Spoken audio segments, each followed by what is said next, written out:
हरे कृष्णा प्रभु। हरे कृष्ण माता जी, धन्यवाद प्रणाम। हरे कृष्ण विजय माता जी। कृष्ण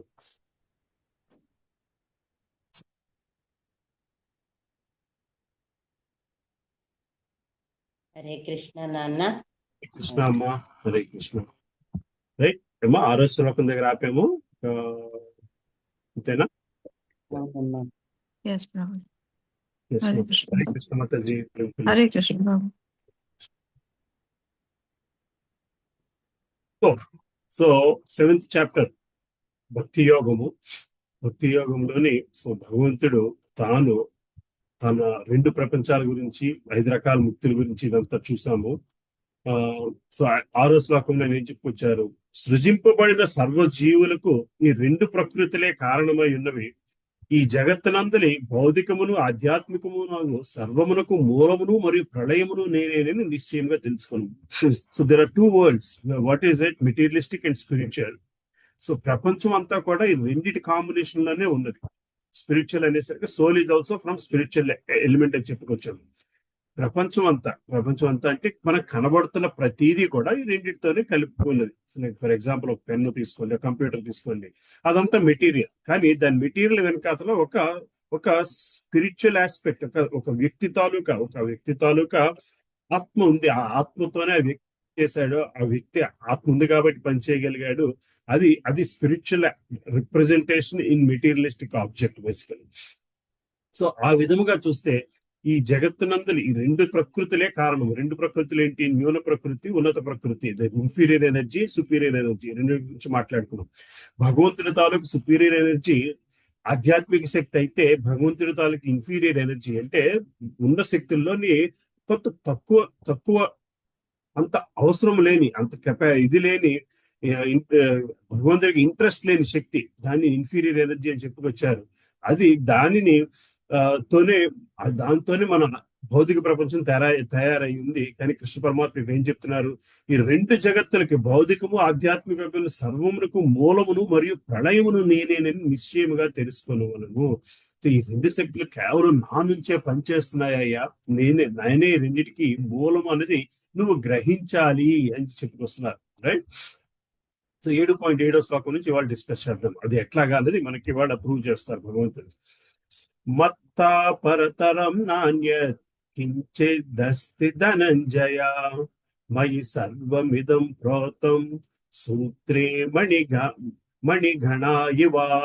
ఓ ధనంజయ, నాకెంటను శ్రేష్టమైన సత్యము ఇంకోటి లేదు. దారమునందు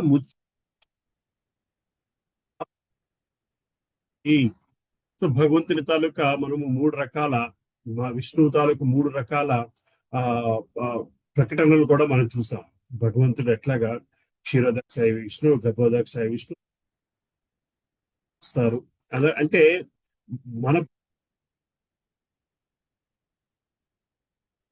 మనకి ఈ విష్ణువుతోనే ఎక్కువగా మనం డీల్ చేస్తాం, ఎందుకంటే ఆయన దీనికి అధిపతి కాబట్టి. అయితే దీనన్నిటికీ కూడా కారణము నేనే. నీకు కనబడని దారము లాంటి వాడిని, ముత్యాలతో కూర్చోబడిన సమస్తము నాపైననే ఆధారపడింది. ఒక ముత్యాల దండలోని మనకి ముత్యాలే కనబడుతుంటాయి, దాని వెనుకనున్న దారం కనబడదు. ఆ దారాన్ని నేనయ్యా, అంటే నా ఆధారం లేకుండా ఈ ప్రపంచము లేదు. నేనే దీనికి మూలము, నా ఆధారంతో, నీ కనబడని ఆధారాన్ని నేను అని చెప్పి భగవంతుడు చెప్పుకొస్తున్నారు. ఇంకొక చెప్పుకొచ్చారు. ఈ సత్యాన్ని తెలుసుకుంటే నువ్వు ఇంక తెలుసుకోవడానికి మిగిలింది ఏదీ లేదు. ఈ నాలెడ్జ్ ని తెలుసుకోగలిగితే ఏంటి, ఈ 2 ఎనర్జీస్ తాలూకు నాలెడ్జ్ ని కానీ నువ్వు తెలుసుకోగలిగితే దాని తర్వాత నువ్వు అంటే భక్తికి అదే మూలం. భగవంతుని తాలూకా దివ్యత్వాన్ని మనం తెలుసుకుంటే భక్తి రాదు. ఆ భక్తికి మూలము భగవంతుడు. శ్రీకృష్ణ పరమాత్మ చెప్తున్నాడు, నాకంటే శ్రేష్టమైన సత్యం ఇంకొకటి లేదు. And the ultimate truth basically. వస్తువు నాపైనే ఆధారపడి ఉంది. కట్ అవుతుందా? నాకే కట్ అవుతుందా? వాయిస్ మధ్యలో కట్ అయిపోతుంది. Yes, Mataji. Cut అవుతుంది.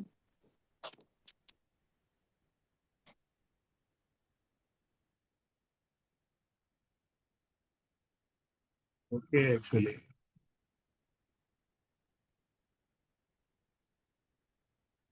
more closer. I'll see if that helps basically. The rest of the people probably should be on mute, I guess. So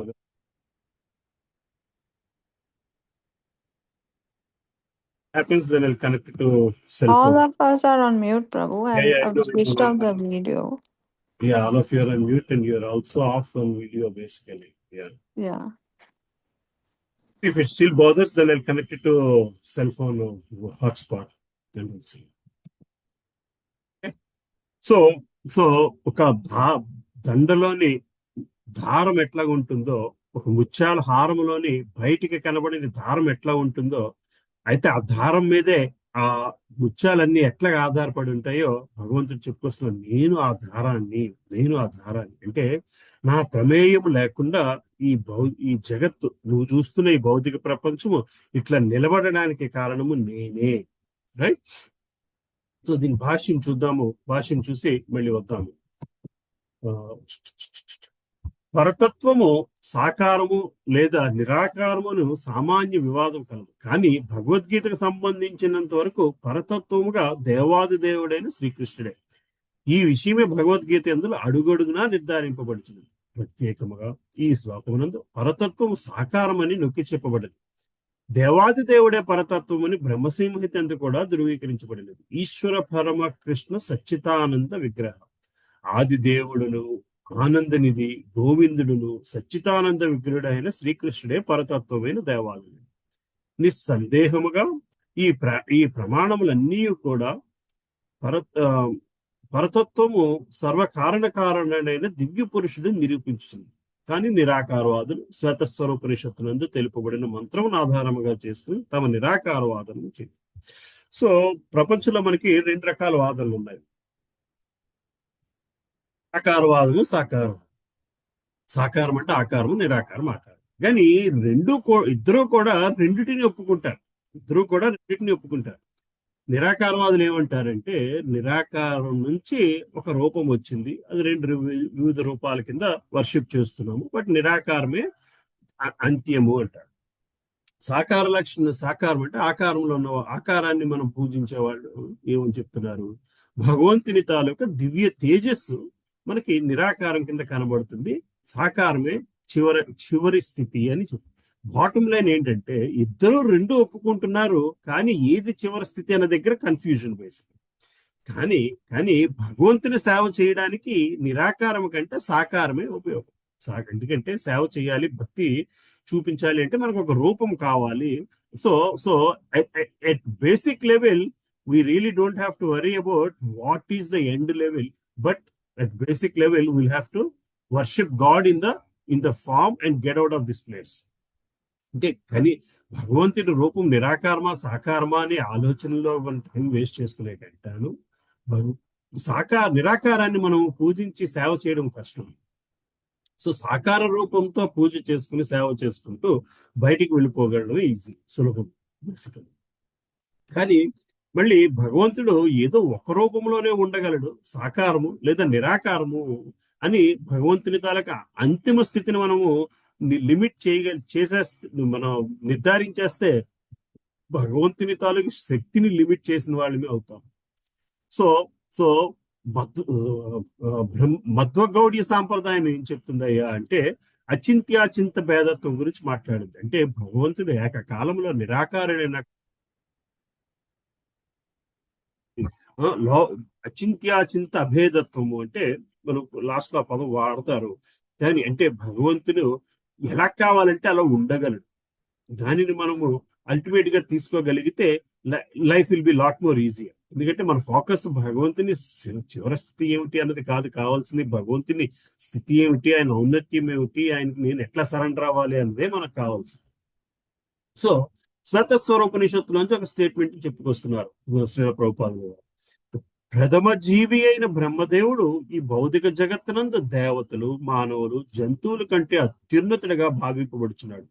కానీ ఆ బ్రహ్మదేవునికి అతీతముగా భౌతిక రూపము లేనట్టి మరొక భౌతిక కల్మష రహితమైన తత్వము పరమ పురుషుడు అని మరొకటి కలదు. అతనిని తెలుసుకొనిన వాడు కూడా అతని వలె భౌతికాతీతుడు కాగా, అతనిని తెలుసుకోలేని వారు భౌతిక జగత్తునందు దుఃఖములను అనుభవించుదురు. సో ఈ శ్లోకంలోని భగవంతుని తాలూకా అతీత స్థితిని గురించి చెప్పుకొచ్చారు. అతీత స్థితి అంటే అది నిరాకారం కాదయ్యా, భౌతికాతీతము అని మనం గ్రహించాలి అని చెప్పి ప్రభుపాదులు మళ్ళీ మళ్ళీ చెప్తూ ఉంటారు. అంటే ఈ శ్లోకంలోని ఇది శ్వేతస్వరూపనిషత్తులో చెప్పిన మాట. అందులో ఏం చెప్తున్నారు? బ్రహ్మదేవుడికి అతీతంగా భౌతిక రూపము లేనట్టు నిరాకారము అంటే భౌతికానికి అతీతము అని గ్రహించాలి తప్పితే అసలు అసలు ఆధ్యాత్మిక కూడా అతీతము అని గ్రహించడానికి వీలు లేదు అని అని మనకు చెప్తున్నారు. అయితే 3.10 శ్లోకంలో ఇట్లా చెప్పుంది. దీని ముందున్న 3.8, 9 శ్లోకాలు ఏమని చెప్తుందో చెప్తున్నారు. కంటిన్యూ చేద్దాం. నిరాకారవాది ఈ ఉపనిషత్తు వాక్యము నుండి అరూపము అనే పదముకు మిక్కిలి ప్రామాణ్యం ఇస్తారు. వాస్తవానికి అరూపము అనే పదము నిరాకారం సూచించట్లేదు. అది పైన ఉదాహరించబడిన బ్రహ్మ సంహిత నుండి వర్ణించబడినట్లు సచ్చిదానంద స్వరూపాన్ని సూచిస్తుంది తప్పితే అంటే భౌతిక స్వరూపం కాదు. అరూపం అంటే భౌతికంగా అరూపము అని గ్రహించాలి. అలాగే శ్వేతస్వరూపనిషత్తులో దాని ముందు 2 శ్లోకాలు 3.8, 3.9 శ్లోకంలో ఏం చెప్పుకొచ్చారో చెప్పుకొస్తున్నారు. ఏం చెప్తున్నారు? వేదహమేతం పురుషం. ఆ పురుషం అన్న పదం వాడారు. పురుషం అంటే ఏంటి? మరి ఆకారానికి పురుషం అన్న పదం వాడతాం.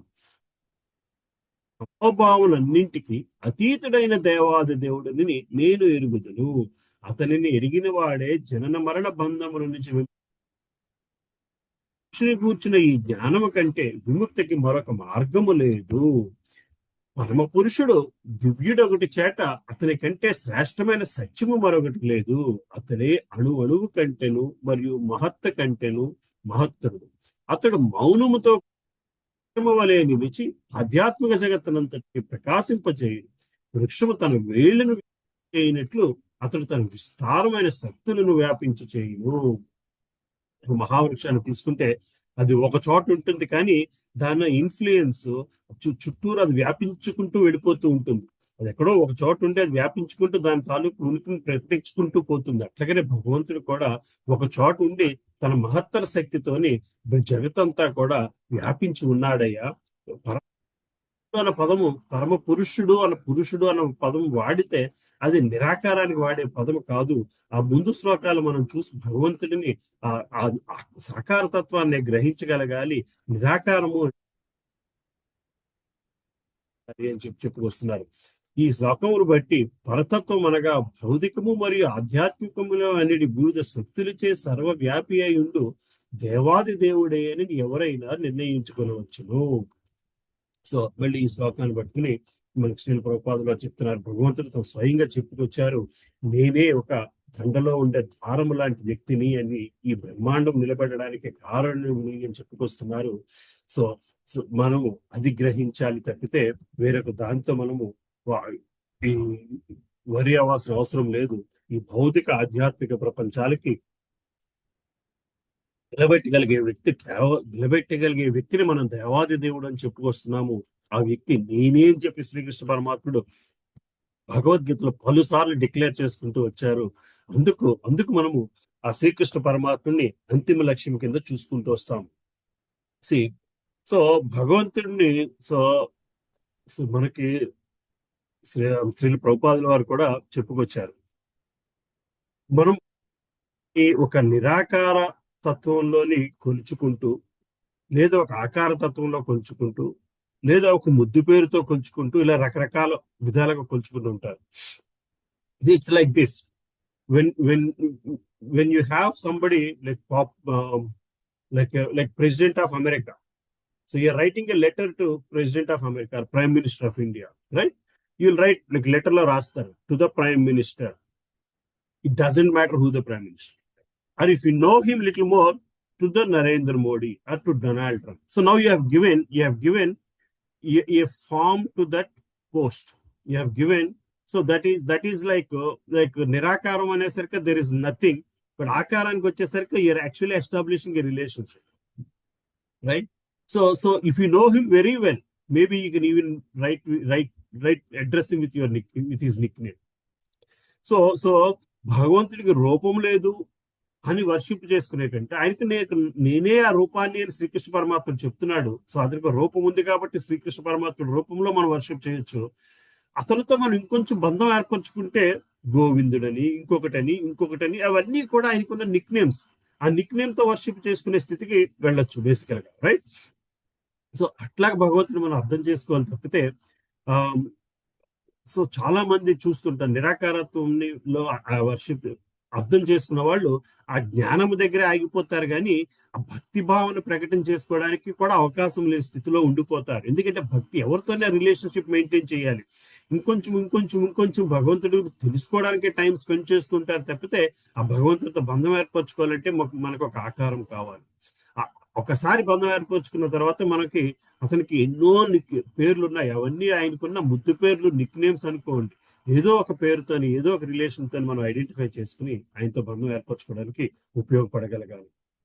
సో మొదటి నుంచి చెప్తున్నట్టు ఈ చాప్టర్ లోని ఈ సెక్షన్స్ భగవంతుని తాలూకు ఔన్నత్యాన్ని, ఉన్నత స్థితిని, మన తాలూకు న్యూన స్థితిని, అంటే the inferior nature of human materialistic world ని, the superior nature of the spiritual world ని, ఆధ్యాత్మిక ప్రపంచానికి ఉన్నత స్థితిని, మనకున్న న్యూన స్థితిని అర్థం చేసుకుని ఈ రెండింటిని బ్రిడ్జ్ చేయడానికి మనకున్న ఈ న్యూన స్థితికి సంబంధించిన ఎలిమెంట్స్, ఈ న్యూన స్థితికి సంబంధించిన పనిముట్లు మన దగ్గర ఉన్నవి అవే.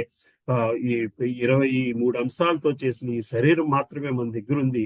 ఆ కర్మేంద్రియాలతోని ఎటువంటి కర్మలు చేస్తూ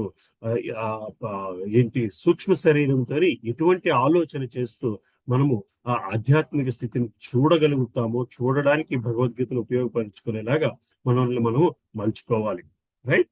సో ఇంకా భగవంతుడు ఏం చెప్తున్నారో చూద్దాం.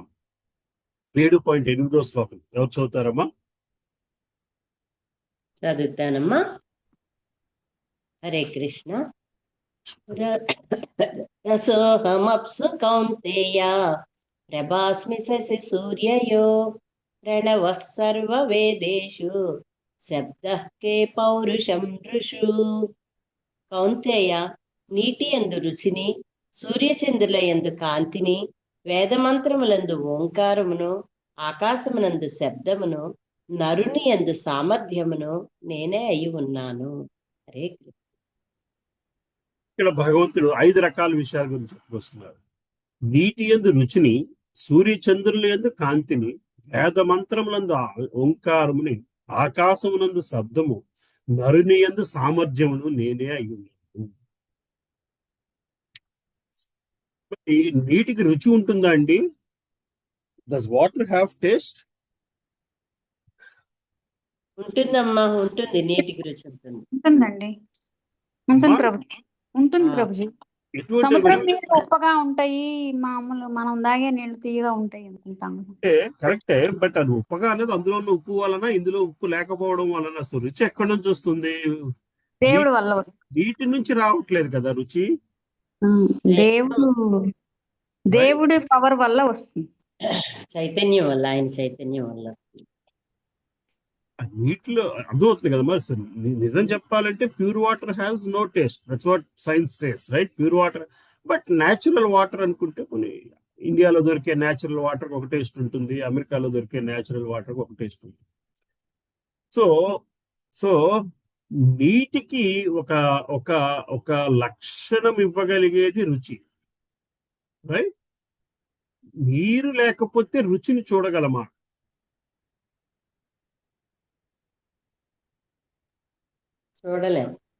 చూడగలమా?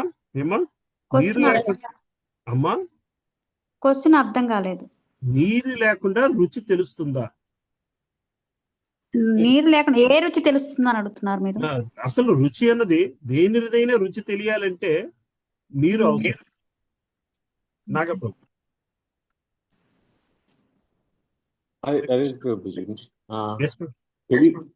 తెలియదేమో ప్రభుజీ. సో చెప్పండి ప్రభు. వాయిస్ వినిపించట్లేదు. నా వాయిస్ వినిపించట్లేదమ్మా. అతను వేరే మాట్లాడుతున్నారు కదా. So for example like this, ఒక్కోసారి మీరు రొట్టె ఏదో తింటారు, బ్రెడ్ చపాతీనో, చాలా డ్రైగా ఉంది, టేస్ట్ లేదు అంటారు. అవునా కాదు? Anything that is very dry, there is no taste to it. మనకి టేస్ట్ తెలియాలన్నా అది ఎంత వస్తువైనా, అందులో ఎంత డ్రై వస్తువైనా సరే టేస్ట్ తెలియాలంటే కనీసం నాలుక మీద సలైవా ఉండాలి. అర్థమవుతుందా? సో సో నీరు లేనిదే టేస్ట్ అన్నది లేదు. కానీ మనకు అంతా టేస్ట్ మీద ఆధారపడి ఉంది.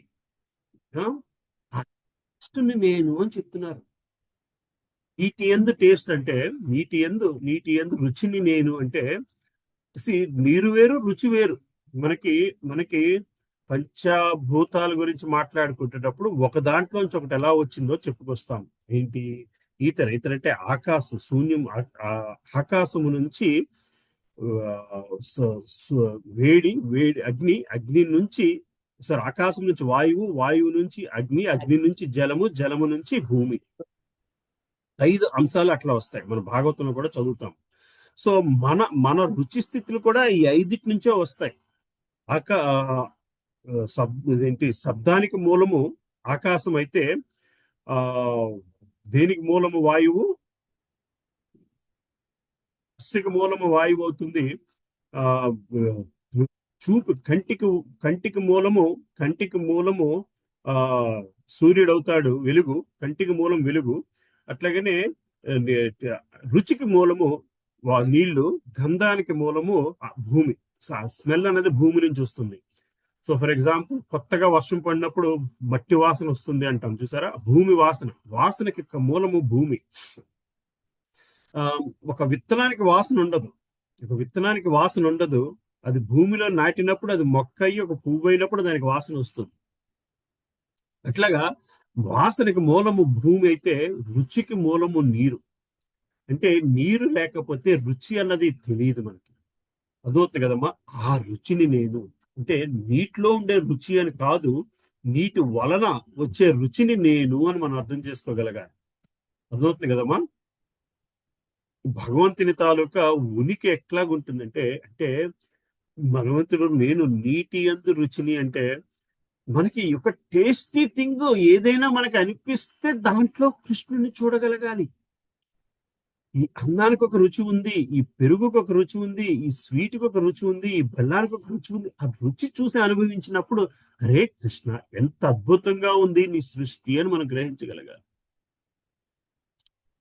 భగవంతుడు చెప్తున్నాడు. ఇంకేం చెప్పుకొచ్చారు మొదటి నుంచి, ఈ 3-4 శ్లోకాల ముందు నుంచి, ఈ భౌతిక ఆధ్యాత్మిక ప్రపంచానికి నేనే మూలము.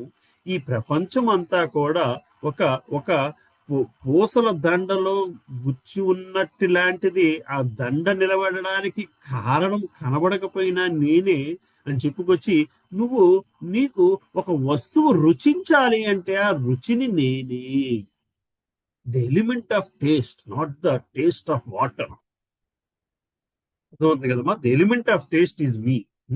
అంటే మనకి ఇవి బేసిక్ థింగ్స్. ఈ బేసిక్ థింగ్స్ లో కూడా భగవంతుని చూడడం ఎట్లాగా మనం నేర్చుకోవడానికి ఈ శ్లోకం ఉపయోగపడాలి.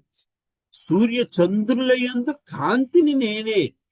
ఆ కాంతి లేకపోతే మనం సూర్యుడిని, చంద్రుడిని ఆ కాంతితోనే రికగ్నైజ్ చేస్తాం.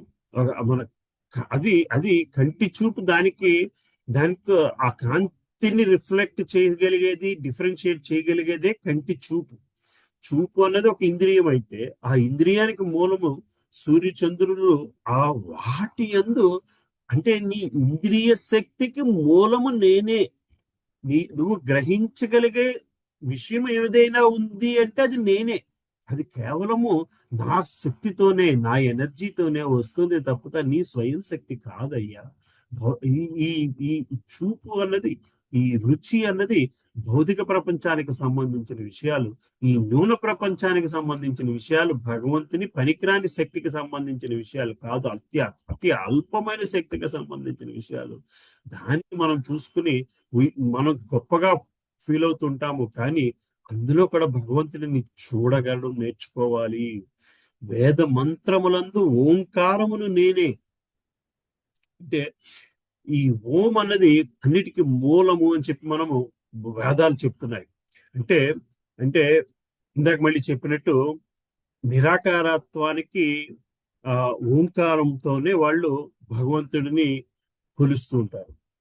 ఆ శక్తితోనే, ఆ శబ్దంతోనే భగవంతుని కొలుస్తుంటారు. వేదాలన్నీ కూడా భగవంతుని తాలూకా శక్తిని, భగవంతుని తాలూకా గొప్పతనాన్ని చూపించడానికే వేదాలన్నీ ఉన్నాయి. ఆ మూల శక్తిని ఎవరైతే మూల శక్తి కింద అంటున్నారో అది నేనే. అయితే అయితే అయితే వేదాలు కూడా మనకి భగవంతు రకరకాల రూపాల గురించి మాట్లాడుతుంటాయి. ఇందాక చెప్పినట్లు రూపము లేని తత్వము ఓంకారం అయితే, the prime minister of India అన్న పొజిషన్ లాంటిది ఓంకారం అయితే, then that name of that prime minister is like the god. ఈ సొసైటీ స్థాపించినప్పుడు కూడా శ్రీల ప్రభుపాదుల వారిని చాలా మంది అన్నారు, international society for god consciousness అని చెప్పాలి, కృష్ణ కాన్షియస్నెస్ కంటే కూడా గాడ్ కాన్షియస్నెస్ అయితే చాలా మంది వస్తారంటే శ్రీల ప్రభుపాదుల వారు చెప్పారు. అవును, కరెక్టే, ఇది గాడ్ కాన్షియస్ సొసైటీ. ఆ గాడ్ కి ఒక పేరు ఉంది, ఆ పేరే కృష్ణ. అందువలన మనం కృష్ణ కాన్షియస్నెస్ అనే పిలవాలి. There is no ambiguity, right? ఆ ఓంకారమును నేనే. మనకి ఇంగ్లీష్ పదాలన్నీ ఆమ్నిపోటెంట్, ఆమ్ని వచ్చినవన్నీ కూడా ఆ ఓంతోనే స్టార్ట్ అవుతాయి. అక్కడికి దానికి మూలం కూడా ఓం అన్న పదమే. సో ఇట్నుండి చూసుకున్నా సరే ఆ మూల శక్తిని నేనే. వేద మంత్రములందు ఓంకారమును నేనే అంటే ద మూమెంట్ ఎప్పుడైతే మనం ఓం అని చెబుతామో ఆ నిమిషం మనకి కృష్ణుడు గుర్తుకు రాగలగాలి. ఎందుకంటే భగవంతుడు చెప్పుకొస్తున్నాడు ఈ శ్లోకంలోని, ఆ ఓంకారమును నేనే. ఆకాశమునందు శబ్దమును నేనే. మనకి శబ్దశక్తి అనేది ఆకాశం నుంచి వచ్చింది, ఈతర్ నుంచి వచ్చింది అని చెప్పి మనము భాగవతంలో చదువుకుంటాము. చాలా చోట్ల చాలా వేదాలలోని ఈ పంచభూతాల నుంచి పంచేంద్రియాలు ఎట్లా వచ్చాయి అనేది చాలా క్లియర్ గా ఉంటుంది. సాంఖ్యయోగం అంతా దీని గురించే మాట్లాడుతుంది. ఒక శక్తి నుంచి ఒక శక్తి ఎట్లా వచ్చింది, ఒక శక్తిలో ఆ శక్తిని అబ్జార్బ్ చేసే ఆ ఇంద్రియ శక్తి మనకు ఎట్లా వచ్చింది, పంచేంద్రియాలు ఎట్లా వచ్చాయి. సో మనం ఇవన్నీ అబ్జర్వ్ చేసుకుని అందులో ఉండిపోవడానికి వీల్లేదు. అందులో ఆ కనబడని భగవత్ శక్తిని, ఆత్మతో సంబంధం ఉన్న భగవత్ శక్తిని మనము గ్రహించగలగాలి. నరునియందు సామర్థ్యమును నేనే. నరునియందు సామర్థ్యం అంటే ఒక్కొక్క వ్యక్తికి ఒక్కొక్క శక్తి ఉంటుంది. ఒక వ్యక్తికి మేనేజరల్ ఎబిలిటీస్ ఉంటాయి, ఒక వ్యక్తికి శారీరక శక్తి ఉంటుంది, ఒక వ్యక్తికి ఒక్కొక్క రకరకాల స్కిల్స్ ఉంటాయి. అవన్నీ కూడా నేనే అని భగవంతుడిగా చెప్పుకొస్తున్నారు. అర్థమవుతుంది కదమ్మా? సో అంటే ఒక వ్యక్తి తాలూకా ఒక వ్యక్తి భౌతిక ప్రపంచంలో ఒక వ్యక్తిని మనము గొప్పవాడు అని పిలిస్తే ఆ గొప్పతనము వెనుకున్న భగవంతుడిని చూడడానికి ఉపయోగపడగలగాలి. అలాగా ఈ 4 శ్లోకాల్లోని భగవంతుడు ఆయన తాలూకా ఉనికి మన చుట్టూరు, మనలో ఉండే శక్తుల్లోని, వస్తువుల్లోని, మన చుట్టూరు ఉండే స్థితుల్లోని ఎట్లా ఇమిడి ఉన్నదో, ఒక దండలోని దారం ఎట్లా ఇమిడి ఉన్నదో ఆ విధముగా ఇమిడి ఉన్నది అని గ్రహించడం కోసము ఈ శ్లోకాలన్నీ మనకి ఉపయోగపడగలగాలి. రైట్? భాష్యం చూద్దాము, మళ్ళీ వద్దాము. ఈ శ్లోకమునందు భౌతికము మరియు ఆధ్యాత్మికములనేది తన వివిధ శక్తులచే శ్రీకృష్ణ భగవానుడు ఏ విధముగా సర్వవ్యాపకుడై ఉండునో వివరింపబడింది. అతని ఈ భిన్న శక్తుల ద్వారానే భగవానుడు తొలుతూ దర్శింపబడి నిరాకార రూపమును అనుభవముకు వచ్చును. సూర్యమండలమునందుండేది సాకారుడైన సూర్యదేవుడు తన సర్వవ్యాపక శక్తి ద్వారా దర్శనీయుడగునట్లు శ్రీకృష్ణ భగవానుడు తన ధామమునందు నిలిచి ఉండి తన సర్వత్రా వ్యాపించుడు ఉండేది తన శక్తుల ద్వారా దర్శనీయుడగును. సో సూర్యుడు లేనిదే సూర్య కిరణాలు లేవు, సూర్య శక్తి లేదు. అది ఎట్లాగా సూర్యుడు ఒక చోట ఉండి తన శక్తిని ప్రపంచం అంతా వ్యాపించగలుగుతున్నాడో అదే విధముగా శ్రీకృష్ణ భగవానుడు తన ధామమునందు నిలిచి ఉండి తన ప్రపంచంలో ఉండి సర్వత్రా వ్యాపించి ఉండే తన శక్తుల ద్వారా దర్శనీయుడవుతున్నాడు. మన సూర్య కిరణం చూడగానే సూర్యుని నమస్కారం చేస్తాం, ఆ కిరణం మన మీద పడగానే సూర్యుని తాలూకా స్థితిని మనం గ్రహించగలుగుతాం. అట్లాగనే భగవంతుని తాలూకా స్థితి మన చుట్టూరు ఉండే ప్రతి వస్తువులోని ఇమిడి ఉన్నది. మన చుట్టూరు ఉండే ప్రతి వస్తువుని చూసినప్పుడు భగవంతుడు గుర్తుకు రావాలి. సూర్యకిరణం చూడగానే సూర్యుడు ఎట్లా గుర్తుకు వస్తాడో, సూర్యుని తనకు ఉనికిని ఎట్లా గ్రహించగలుగుతామో, మన చుట్టూరు ఉండే ఏ భౌతిక పరిస్థితి, భౌతిక వస్తువులోని కూడా భగవంతుని తాలూకు స్థితిని చూడడానికి కోసము మనకి ఈ శ్లోకం ఉపయోగపడాలి. రుచి అన్నది నీటి అందరి ప్రధాన విషయము. ఉప్పుతో కలిగి ఉండేట చేత ఎవరును సముద్రపు నీటిని తాగుటకు ఇష్టపడరు. నీటి అందుల రుచిని బట్టియే నీటిచే ఎవరినైనా ఆకర్షింపబడదు. అట్టి శుద్ధమైన రుచి భగవంతుని శక్తులలో ఒకటి. నిరాకారవాది కూడా నీటి రుచి ద్వారా దాని యందు భగవంతుని ఉనికిని దర్శించును. మానవుని దాహము తీర్చుటకు దయతో రుచిగల నీటి నొసగచున్న ఆ భగవానుని మహిమను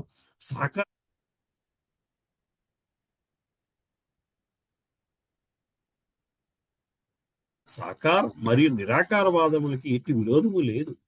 భగవతత్వము నెరిగిన వాడు సాకార భావము మరియు నిరాకార భావములను ఏకకాలమున సమస్తమునందు నెలకొని ఉన్నవనేను మరియు ఆ తత్వమునందు ఎట్టి వైరుధ్యము లేదు అని గ్రహింపగలరు. కనుకే శ్రీ చైతన్య మహాప్రభు ఏకకాలమున ఏకత్వము మరియు భిన్నత్వమును తెలుపడి అచింత్య భేద అభేదత్వము అనేది ఉదాదత్వము తమ సిద్ధాంతమును స్థాపించరి. సో భగవంతుడిని ఏదో ఒక విధముగా చూసి ఆ విధానికే దాన్ని కన్ఫర్మ్ చేయడానికి వీలు లేదయ్యా. భగవంతుడు ఏకకాలంలోని సాకారత్వంగా నిరాకారుడిగా కూడా ఉండగలడు. అందుకని భగవంతుని మనం అర్థం చేసుకోవాలి తప్పితే ఒక భావాన్ని ఉంచడం కాదు. అంతకంటే ప్రతి విషయంలోని కూడా ఆయన తాలూకు ఉనికిని, ఆయన తాలూకు ప్రెజెన్స్ ని మనం చూడగలగాలి. సూర్య చంద్రుల యొక్క కాంతి మొదట భగవాను నిరాకారమ తేజమైన బ్రహ్మజ్యోతి నుండి వెలువడుచున్నది. అదే విధముగా సర్వవేద మంత్రములు ఆదిపదమైన ప్రణవం లేదా ఓంకారము దేవాది దేవునే సంబోధించు. నిరాకారవాదులు దేవాది దేవుడైన కృష్ణ భగవానుని అతని అసంఖ్యాకమైన నామముల ద్వారా సంబోధించేందుకు వెనుకాడుచుండుటచే దివ్యమైన ఓంకారమును ప్రతిధ్వనింపచేయటి యందు అధిక ఆసక్తిని చూపుదు. కానీ ఓంకారం అనేది శ్రీకృష్ణుని శబ్ద ప్రాతినిధ్యమేనని వారు ఎరుగుజాలరు. సో ఓంకారానికి శ్రీకృష్ణుడికి తేడా లేదు. కానీ భక్తులు మాత్రం భగవంతుడిని శ్రీకృష్ణుడు, గోవిందుడు అని వేరొక నామంతోని ఆయన కొలవడానికి ఎక్కువ ఇష్టపడతారు. ఎందుకంటే ఆ నామంతో కొలిచినప్పుడు ఆ భగవంతునికి సంబంధించి కథ గుర్తుకొస్తుంది, ఒక లీల గుర్తుకొస్తుంది. ఆ లీల గుర్తుకొచ్చినప్పుడు భగవంతునితో బంధం ఏర్పడుతుంది. భక్తులు అందుకని చాలా మటుకు ఎక్కువ జ్ఞాని దగ్గరికి వచ్చేసరికి ఎక్కువ భగవంతుని ఓంకారంతో ప్రార్థించడానికి ప్రయత్నిస్తూ ఉంటారు. కానీ బంధం ఏర్పరచుకోవాలంటే సాకార స్థితిలో భగవంతుని అర్థం చేసుకుని ఏదో మనకు నచ్చిన ఒకనొక పేరుతోని, ఒకనొక రూపంతోని, ఒకనొక ఆయనతో బంధం ఏర్పరచుకోవడం సులభము. వాస్తవానికి కృష్ణ చైతన్యము సార్వత్రికమైన సర్వత్రా వ్యాపించి ఉన్నది. కృష్ణ చైతన్యం ఎరిగిన వాడు నిజముగా ధన్యుడు. శ్రీకృష్ణుని ఎరుగని వాడు భ్రమలోనున్నట్టు వారే. కనుక కృష్ణ పరిజ్ఞానము ముక్తి అనియు, కృష్ణుని గూర్చి ఎరుగుకుండట బంధం అనియు చెప్పవచ్చును. శ్రీల ప్రభుపాదుల వారు మళ్ళీ మనకి కన్క్లూజివ్ స్టేట్మెంట్ ఇచ్చేశారు. భగవంతుని కృష్ణుని రూపంలో కృష్ణుని భగవంతునిగా తెలుసుకోగలవడమే జీవితానికి సులభమైన మార్గము. అటువంటి వ్యక్తి ధన్యుడు. ఎరుగుని వాడు భ్రమలో ఉన్నట్టు వాడు. కనుక కృష్ణ పరిజ్ఞానము ముక్తి అనియు, కృష్ణుడి గురించి తెలియకపోవుట బంధం అనియు. బంధం అంటే భౌతిక ప్రపంచంతో బంధం ఏర్పడిపోతుంది. ఎప్పుడైతే మనం కృష్ణుడి గురించి తెలుసుకోవట్లేదో, ఎప్పుడైతే కృష్ణుడి గురించి తెలుసుకుంటామో అప్పుడు మనము ముక్తి మార్గంలోకి వెళతాము, లేకపోతే బంధ మార్గంలోకి వెళ్తాము. ఆధ్యాత్మిక ప్రపంచానికి భౌతిక ప్రపంచానికి ఉన్నంత తేడా. ఆధ్యాత్మిక ప్రపంచానికి స్కేర్ ఆఫ్ అడ్రస్ ఒకటే, శ్రీకృష్ణ పరమాత్ముడు. ఆ ఒక్క పదం మనం పట్టుకోగలిగితే, కృష్ణ అనే పదం పట్టుకోగలిగితే ఆ అడ్రస్ ఒక్కటి చాలు భగవంతునికి ఈ బంధం నుంచి బయటపడి ఆధ్యాత్మిక ప్రపంచంలోకి వెళ్ళడానికి. అనేది మనం గ్రహించాలి అని చెప్పి వెళ్ళి శ్రీల ప్రభుపాదుల వారు చెప్పుకొస్తున్నారు. సో ఆ విధంగా భగవంతుని తాలూకా 5 భౌతిక స్థితులలోని 5 భౌతికంగా మనకి చుట్టూరు కనబడే స్థితులలోని ఆయన ఉనికిని చూడడానికి ఉపయోగపడడం కోసం చెప్పుకొచ్చారు ఈ శ్లోకంలోని. నెక్స్ట్ శ్లోకంలోని మనం మళ్ళీ వెళ్తే 4 రకాల స్థితుల గురించి చెప్పుకొస్తారు. 7.9 చదువుతారమ్మా ఎవరైనా? నేను చదువుతాను ప్రభుజీ. చదవండి అమ్మ విజయమాత. హరే కృష్ణ.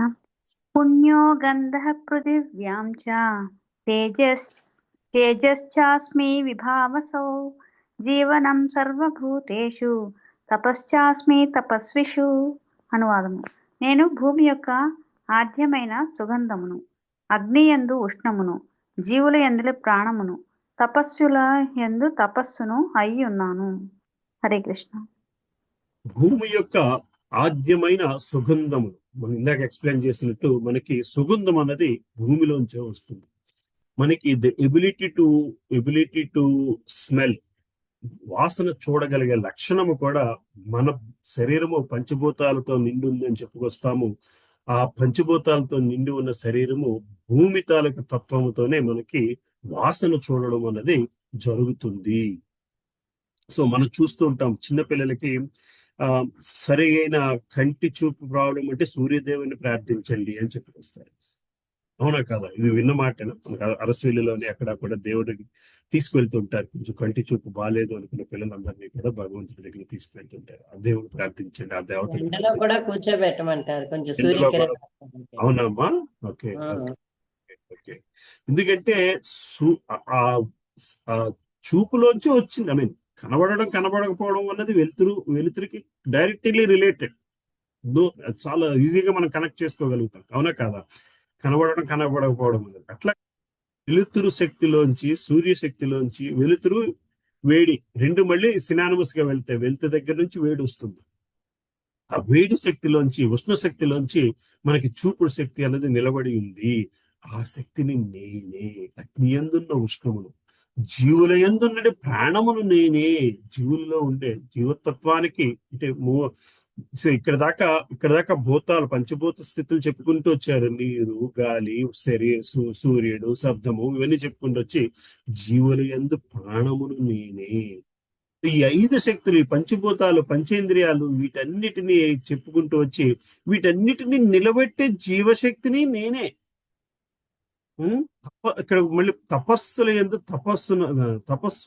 తపస్సునయ్యున్నాను అంటే తపస్సు చేసేవాళ్ళు ఎందుకు చేస్తున్నారు తపస్సు?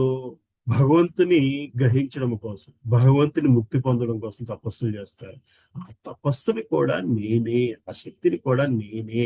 భగవంతుని మీద ఇంట్రెస్ట్ కలిగించే శక్తిని కూడా నా నుంచే వస్తుంది. ముక్తి పొందామన్న ఆలోచనకి కూడా మూలము నేనే. సో సో మనకి తపస్సు అనేసరికి సారి ఐ థింక్ విశ్వామిత్రుడు ఆశ్రమానికి వెళ్తారు. రామచంద్రుడే ఒకసారి వెళ్ళినప్పుడు, విశ్వామిత్రుడు ఆశ్రమానికి వెళ్ళినప్పుడు అక్కడ తపస్సు చేసుకున్న రకరకాల ఋషులు కనబడతారంట. ఆ ఋషులు ఒక్కొక్క విధముగా ఉంటారు. ఒక్కొక్క విధముగా అంటే ఒక్కొక్క స్థాయిలో ఉంటారు. కొంతమంది ఋషులు కేవలం గాలిని పీలుస్తూ జీవితాన్ని శరీరాన్ని పోషించగలిగే శక్తిని సంపాదించే స్థితిలో ఉంటారు. కొంతమంది ఋషులు కనీసం నీళ్లు తాగుతూ శక్తిని సంపాదించగలిగే స్థితిలో ఉంటారు. కొంతమంది ఋషులు అంటే ఇంకొంచెం కింద స్థాయిలో ఉన్న ఋషులు మాట వీళ్ళు. ఇంకొంచెం కింద స్థాయిలో ఉన్న ఋషులు కేవలం ఆకులు తింటూ శరీరాన్ని పోషించగలిగే, అంటే ఇవి ఎక్కడి నుంచి వస్తుంటాయంటే ఇంద్రియాల కంట్రోల్, అది ఉన్న స్థితిలోని చివరి మెట్టు, అత్యంత స్టార్టింగ్ మెట్టు అంట. ఆకులు తింటూ ఉండగలిగే స్థితి. ఎవడైనా అలాగే ఆకులు తింటూ ఉండగలిగితే అది గొప్ప స్థితి అని చెప్పుకోగలగాలి. అయితే ఇది బ్రహ్మచర్యం తీసుకున్న, ఆ రోజుల్లో బ్రహ్మచర్యం తీసుకున్న వాళ్ళకి ఆ శక్తి ఉంది. అటువంటి విధముగా మోక్షము పొందడానికి బ్రహ్మచర్యం తీసుకోవడం అంటే జన్మ మృత్యు జరా వ్యాధి చక్రంలోంచి బయటపడడానికి నేను మార్గాన్ని నాకు అర్థమైంది, నేను ఆ మార్గంలో వెళ్తాను అని గ్రహించాను. సో విశ్వామిత్రుడికి దశరథ మహారాజుకి కాన్వర్జేషన్ అవుతుంటుంది. విశ్వామిత్రుడు వచ్చినప్పుడు దశరథ మహారాజు అడుగుతున్నప్పుడు, ఆశ్రమంలో అంతా బాగున్నారు, అందరూ కూడా మార్గంలో ప్రయాణిస్తున్నారు అంటే తపస్సు చేసుకునే వాళ్ళందరూ కూడా ముక్తి మార్గం కోసం ప్రయాణిస్తున్నారు. కానీ గృహస్థాశ్రమానికి వచ్చేసరికి గృహస్థాశ్ర తపస్సులు వేరు, గృహస్థాశ్ర తపస్సులు వేరుగా ఉంటాయి. మళ్ళీ మనకి గృహస్థాశ్ర తపస్సు భాగవతంలోని, మహాభారతంలోని నారదుడికి ధర్మరాజు మధ్య సంభాషణలో ఉంటుందన్నమాట. నారదుముని ధర్మరాజు రాజ్యాన్ని స్థాపించుకుని ధర్మరాజు పాలిస్తున్నప్పుడు నారదుముని వచ్చి అడుగుతాడు అనమాట, రాజా మీరు సుఖంగా ఉన్నారా? మీరు అందరినీ జాగ్రత్తగా పోషించగలుగుతున్నారా? ఏంటిది ధర్మంగా ఉంటున్నారా? మొదటి క్వశ్చన్ రాజ్య ధర్మపాలన గురించి అడుగుతాడు. రెండవ క్వశ్చన్ ఏంటి ఆర్థిక సంబంధించిన విషయాలు అడుగుతాడు. మూడో క్వశ్చన్ కామానికి సుఖానికి సంబంధించిన విషయాలు అడుగుతాడు. అంటే మనకి ధర్మ అర్థ కామ విషయాల గురించి, అంటే గృహస్థుని తాలూకా తపస్సు ధర్మ అర్థ కామ మోక్షాన్ని ఫాలో అవడము గృహస్థుల తాలూకా తపస్సు అవుతుంది. అంటే అది కూడా నేనే, ఆ శక్తిని కూడా నేనే. అది అంటే అంటే గృహస్థులు ఫాలో అవ్వాల్సింది ఏంటంటే ధర్మముతో అర్థముతో కామ, అంటే అర్థ కామ కూడా ధర్మంగా ఉండగలగాలి. అప్పుడే మోక్షానికి మార్గం అవుతుంది. లేకపోతే ఆర్డర్ వేరేగా ఉండేది. ఏం చేసినా గృహస్థులాశ్రమంలో మొట్టమొదటి ధర్మం. అటువంటి తపస్సుని కూడా నేనే అని చెప్పుకొస్తున్నారు. భాష్యం చదువుతాము, కావాలంటే మళ్ళీ వద్దాము. పుణ్యము అనగా శిథిలము కానట్టిది, అట్టి పుణ్యము ఆద్యమైనది. పుష్పము, భూమి, జలము, అగ్ని, వాయువు మొదలైన వానికి ఒక ప్రత్యేకమైన వాసన గంధం ఉన్నట్లే భౌతిక జగత్తునందు ప్రతి వస్తువును ఒక ప్రత్యేకమైన వాసనను కలిగి ఉండదు. ఆద్యమై సర్వత్రా వ్యాపించి ఉండేది కలుషితము కానటువంటి పరిమళమే శ్రీకృష్ణుడు. అట్లే ప్రతి వస్తువు ఒక ప్రత్యేకమైన సహజ రుచిని కలిగి ఉండను, కానీ ఈ రుచి రసాయన మిశ్రముచే మార్పు చెందగలదు. ఈ విధముగానే ఆద్యమైన ప్రతి వస్తువునికి ఒక సువాసనము, ఒక రుచిని కలిగి ఉండను. ఇక విభవాంసు అనగా అగ్ని లేనిదే కర్మాగారములు కూడా నడుపుట, వంట చేయటువంటి కార్యములు మనం చేయజాలం. అగ్ని మరియు అగ్ని యందు ఉష్ణము కూడా శ్రీకృష్ణుడే. అంటే మనం ఒక వస్తువు తింటున్నాము అంటే ఇది వంట చేసి మన ప్లేట్తో మన టేబుల్ మీద పెట్టినప్పుడు అది భగవంతుడికి అర్పించాల్సిన అవసరం ఎందుకు వచ్చిందయ్యా అంటే అది భగవంతుని స్థితిలోంచే వచ్చినది అని మనం గ్రహించగలిగినప్పుడు మాత్రమే వస్తుంది. మనము అది గ్రహించడం కోసం మనకి ఈ శ్లోకము ఉపయోగపడగలగాలి. ఈ రుచి రసాయనిక మిశ్రమించే మార్పు చెందగలదు. ఈ విధముగా ఆద్యమైన ప్రతి వస్తువు ఒక వాసన రుచిని కలిగి ఉండదు. విభవాసు అనగా అగ్ని లేనిదే కర్మాగారం నడుపుట, వంట చేయటువంటి కార్యమును మనము చేయజాలం. అట్టి అగ్ని మరియు అగ్ని యందుల ఉష్ణము కూడా కృష్ణుడే. వైద్య శాస్త్రమును అనుసరించి ఉదరములో జఠరాగ్ని మందగించిటే అజీర్తికి కారణం కనుక ఆహారం జీర్ణమగుటకు కూడా అగ్ని కావలను. కృష్ణ చైతన్యున నీరు, భూమి, అగ్ని, వాయువు, సర్వచేతన పదార్థములు, రసాయనములు మరియు మూలకములన్నింటికీ శ్రీకృష్ణుడే కారణమని మనం ఎరుగుదాం. మానవుని ఆయు పరిమాణము కూడా శ్రీకృష్ణ చేతనే నిర్ణయింపబడుచును. కనుకనే శ్రీకృష్ణ అనుగ్రహంతోనే మానవుడు తన ఆయు పరిమితిని పొడిగించుకొనుట లేదా తగ్గించుకొనుట చేసుకొనవచ్చు. ఈ విధముగా ప్రతి రంగమునందును శ్రీ చైతన్యము పనిచేయుచున్నది. సో మనం డాక్టర్ దగ్గరికి వెళ్ళినప్పుడు డాక్టర్ చేస్తాడు, చేసి ఫైనల్ గా ఇట్స్ అప్ టు గాడ్ అని వదిలేస్తాడు. ఆ ప్రయత్నం మేము చేశామండి, మిగతాది భగవంతుని ఎట్లాగుంటే అట్లా నడుస్తుంది. అంటే ఫైనల్ గా జీవి ఎంత కష్టపడినా సరే ఆయువు అన్నది భగవంతుని తాలూకా ఆజ్ఞ మేరకనే ఎవరైనా జీవితం ఎక్స్టెండ్ అవుతుందా లేదా అనేది ఆధారపడి ఉంటుంది. ఆయువు పరిమితిని పొడిగించుకోవడం, తగ్గించుకోవడం అనేది కూడా శ్రీకృష్ణ అనుగ్రహంతో జరుగుతుంది. ఈ విధంగా ప్రతి రంగమునందు కృష్ణ చైతన్యం పనిచేయుచున్నది. కృష్ణ చైతన్యం పెర్సానిఫై చేసేసరి, పెర్సానిఫై అంటే ఇంకా ప్రతి చోట కూడా ఆయన తాలూకా ప్రెజెన్స్ ని, ఉనికిని మనము చూడగలగాలి. అట్లా చూపించే కృష్ణ చైతన్యము, అట్లా చూపించి మనం నడిపించేదే కృష్ణ కాన్షియస్నెస్. అంటే అట్లా ఆయనని స్థుతి కృష్ణ కాన్షియస్నెస్ అంటే అట్లా గ్రహించి ఉండడం కోసం తయారైందే international society of Krishna consciousness. అట్లా మనుషుల్ని ఆ విధంగా చేయాలి, భగవంతుని వాళ్ళకి ఉనికిని అని స్థాపించినదే ఈ సంస్థ. రైట్, సరే నెక్స్ట్ శ్లోకానికి వెళ్దాము. ఇందులో మళ్ళీ ఇంకో 5, 4 ఇందులో ఇంకో 3 స్థితుల గురించి భగవంతుడు చెప్తున్నారు. ఎవరు చదువుతారు ఈ శ్లోకం? నేను చదువుతాను ప్రభుజీ. చదువు. చదువుతాను ప్రభుజీ. హరే కృష్ణ ప్రభుజీ. బీజం మాం సర్వభూతానాం విద్ధి పార్థ సనాతనం బుద్ధిర్బుద్ధిమతామస్మి తేజస్వినామహం. అనువాదము. ఓ పృథా కుమార, నేనే సర్వ ప్రాణులకు సనాతన బీజముననియు బుద్ధిమంతుల యందలి బుద్ధిననియు శక్తిమంతుల యందలి శక్తిననియు తెలుసుకొనుము. హరే కృష్ణ. సనాతన బీజం అని, the first seed for everything. విత్తనం వేస్తే ఆ రకం మొక్క వస్తుంది, కానీ ఆ విత్తనానికి ఈ రకాల విత్తనాలకి మూలము నేనే. నా నుంచే భక్తి బీజము వచ్చింది. శక్తిమంతులు ఎంత శక్తిని కూడా నేనే తెలుసుకో. ఒక వ్యక్తి బుద్ధిగా ఉన్నాడు, ఒక వ్యక్తి తెలివిగా ఉన్నాడు, ఒక వ్యక్తి శక్తి చూపెట్టగలుగుతున్నాడు అంటే అది కూడా నా నుంచి వస్తుంది. అదంతా కూడా శక్తి అన్నవి కూడా భౌతిక ప్రపంచానికి సంబంధించిన విషయాలు. అది ఆ ఎలిమెంట్ కూడా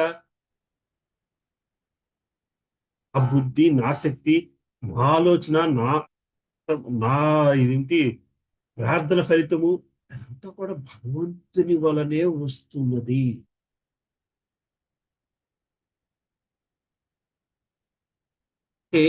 ఇదంతా భగవత్ తత్వము గాని భగవంతుడు కాదు. భగవంతుడికి అన్నింటికీ మించినవాడు. ఆయనకి కోటి రకాల శక్తులుంటే అందులో ఒక శక్తి మనకి ఇచ్చిన బుద్ధి, అందులో ఒక శక్తి మనలో ఉన్న శక్తి, అందులో ఒకనొక శక్తి నీటికి రుచి ఇచ్చిన శక్తి. అంతేగాని నీటికి రుచి ఇచ్చింది మనం భగవంతుడిగా ప్రార్థించడానికి వీల్లేదు, మన బుద్ధిని భగవంతుడిగా ప్రార్థించడానికి వీల్లేదు, మన శక్తిని భగవంతుడిగా ప్రార్థించడానికి వీల్లేదు. భగవంతుని శక్తిలో ఒకనొక God is beyond all these things, basically, right? ఇది సనాతన బీజము, రైట్ ఫ్రమ్ ద బిగినింగ్. సనాతన అనేసరికి ఎప్పటి నుంచో, for all existences, the original seed of all existences. అంటే మనకు ఒక చెట్టుకో ఒక మొక్కకో విత్తనము తెలుసు, ఒక గర్భానికి మూలము తెలుసు, కానీ ఆ మూలాలన్నిటికీ కూడా మూలము నేనే. ఒక గర్భము శిశువుగా అవ్వాలన్నా, ఒక విత్తనం చెట్టుగా అవ్వాలన్నా సరే అది నా శక్తి వల్లనే జరుగుతుందయ్యా. నువ్వు ఇది గ్రహించగలగాలి. అంటే నేను, నా సన్యాసము, నా యుద్ధము అంటున్న అర్జునుడికి ఇది లేదు, నువ్వు అన్నది లేదు, అక్కడ నువ్వు అన్న స్థితి లేదు. నువ్వు ఇదంతా కూడా వేరు వేరు స్థితుల వలన, వేరు వేరు విషయాల వలన, వేరు వేరు ఇన్ఫ్లుయెన్సెస్ వలన నువ్వు వేరే విధంగా చూస్తున్నావు. నువ్వు భగవత్ శక్తిని అర్థం చేసుకో. ఆ భగవత్ శక్తి నా నుంచే వస్తుంది, నేనే ఆ శక్తి అని చెప్పి చెప్తొస్తున్నా. దీని భాష్యం చూద్దాం. అనగా విత్తనం, కారణం. శ్రీకృష్ణుడు సమస్తమునకు బీజమై ఉన్నాడు. స్థావర జంగములైన జీవులు ఎన్నో కలవు. పక్షులు, జంతువులు, మానవులు, అనేక ఇతర జీవులు జంగములు కదులుచుండునవి కాగా మొక్కలు, వృక్షాదులు ఉన్నవనే స్థావరము. ఇవి కదలకుండా ఒకే చోట నిల్చుండు. ప్రతి జీవియు 84 లక్షల జీవరాశులలో ఏదో ఒక రకమునకు చెంది ఉండును. అందులో కొన్ని చేతనములు, మరి కొన్ని అచేతనములు. అయినను అటన్నింటికీ కూడా బీజ ప్రదాత శ్రీకృష్ణుడే. వేద గ్రంథములను తెలుపబడినట్లు దేని నుంచి సమస్తము ఉద్భవించుచున్నదే అదే పరబ్రహ్మము లేదా పరతత్వం అని తెలుపబడింది. శ్రీకృష్ణుడే పరతత్వం మరియు పరిబ్రహ్మమును. బ్రహ్మము నిరాకారము కాగా పరబ్రహ్మము మాత్రము సాకారం. నిరాకార బ్రహ్మము సాకార పరబ్రహ్మముకు చెందినదనే భగవద్గీత 14.27 శ్లోకం నుండి తెలుపబడుతుంది. అంటే నిరాకార బ్రహ్మం సాకార బ్రహ్మముకు చెందినది అంటే బ్రహ్మజ్యోతి. భగవంతుడిని మనము ఏది బ్రహ్మజ్యోతి అని పిలుస్తున్నామో అది భగవంతుని యొక్క తేజస్సు. ఆ తేజస్సు ఎంత గొప్పగా ఉందంటే ఆ తేజస్సును చూస్తూ దాని వెనుకున్న భగవంతుడిని చూడలేనంత గొప్పగా ఆ తేజస్సు ఉంది. సూర్యుడు బాగా ప్రకాశవంతంగా ఉన్నప్పుడు సూర్యుని తాలూకా ఆకారం మనం కనబడదు. సూర్యుని తాలూకా శక్తి, సూర్యుని తాలూకా కిరణాలు మాత్రమే కనబడతాయి. ఆ శక్తిని మనం సూర్యుడు అని పిలుస్తుంటాం, ఎందుకంటే దాని వెనక సూర్యుడు ఉన్నాడు కాబట్టి. ఎర్లీ మార్నింగ్ సూర్యుడికి మనకు రూపం కనబడుతుంది. ఆ తర్వాత అది ఆ శక్తికి ఆ పవర్ పెరుగుతున్న కొద్ది ఆ రూపం కనబడదు. అట్లాగనే నిరాకారత్వము భగవంతుని తాలూకా గ్రహించలేని మన భగవంతుని తాలూకా ఆ వెలుతురు కాంతి మాత్రమే. దాని వెనక భగవంతుడు ఉన్నాడు అని చెప్పి మనకు 14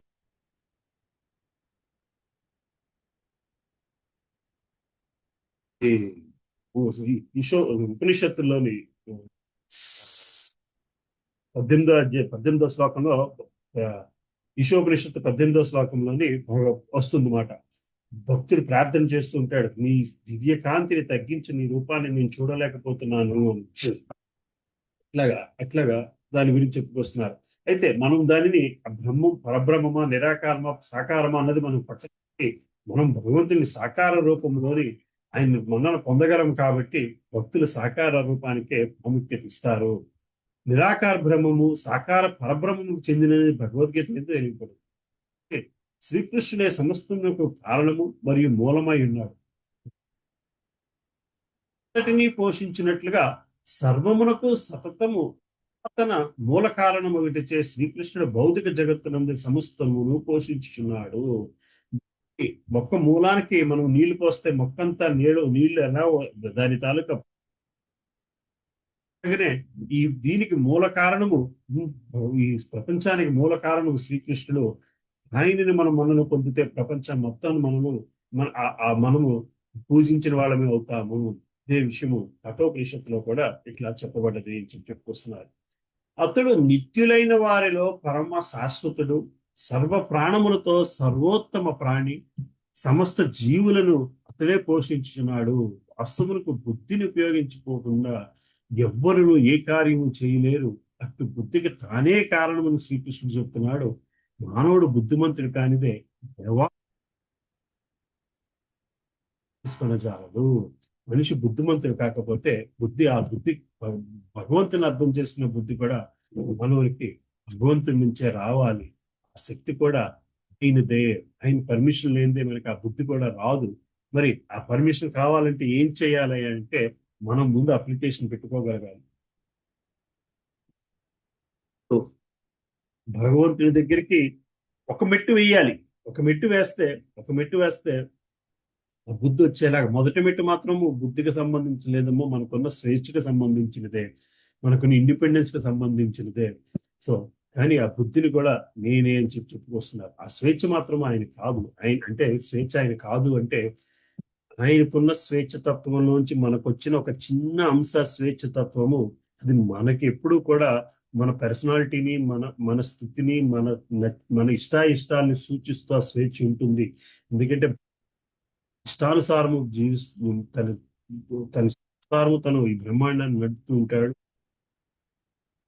ఇష్టానుసారం నుంచి మనకు వచ్చిన చిన్న ఇష్టానుసారం స్థితి సబ్మిట్ చేస్తేనే ఆయన ఆ బుద్ధిని కంట్రోల్లో తీసుకుని మనల్ని మోక్ష మార్గం. శ్లోకం ఎవరు చదువుతున్నారు?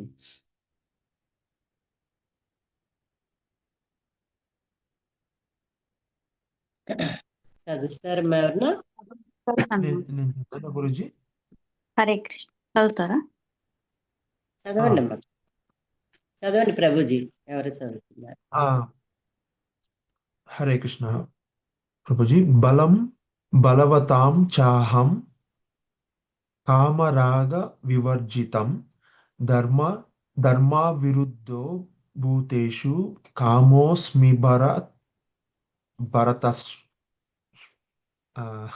భరతర్షభ. అనువాదం: ఓ భరతవంశ శ్రేష్ఠుడా, బలవంతులలోని కామరాగ రహితమైన బలమును మరియు ధర్మ సిద్ధాంతములకు విరుద్ధమును కానటువంటి కామ సంభోగమును నేనే అయి ఉన్నాను. హరే కృష్ణ. శ్రేష్ఠుడా, బలవంతులలోని కామ రాగరహితమైన బలము మరియు ధర్మ సిద్ధాంతములకు విరుద్ధము కానటువంటి కామ సంభోగము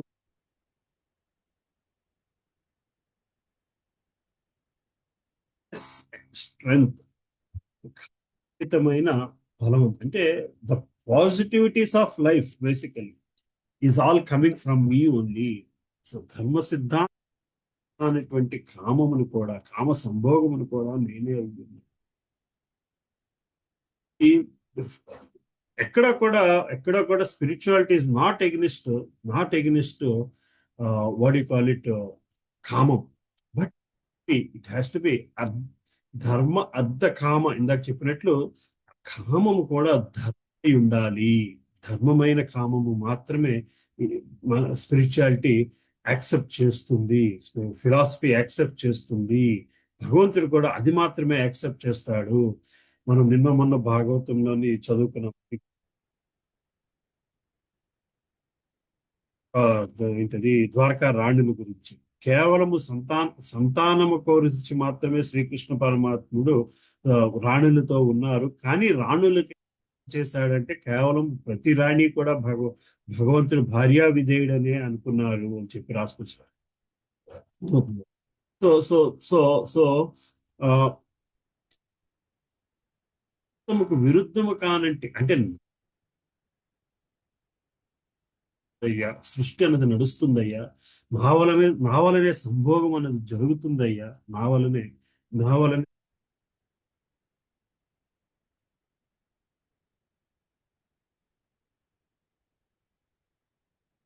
రాక్షసతత్వం వచ్చేస్తుంది.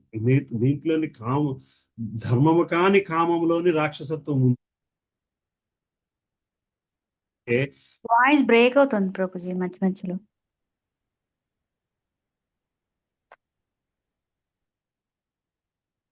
ఇంటర్నెట్ చెప్తామా? సరే,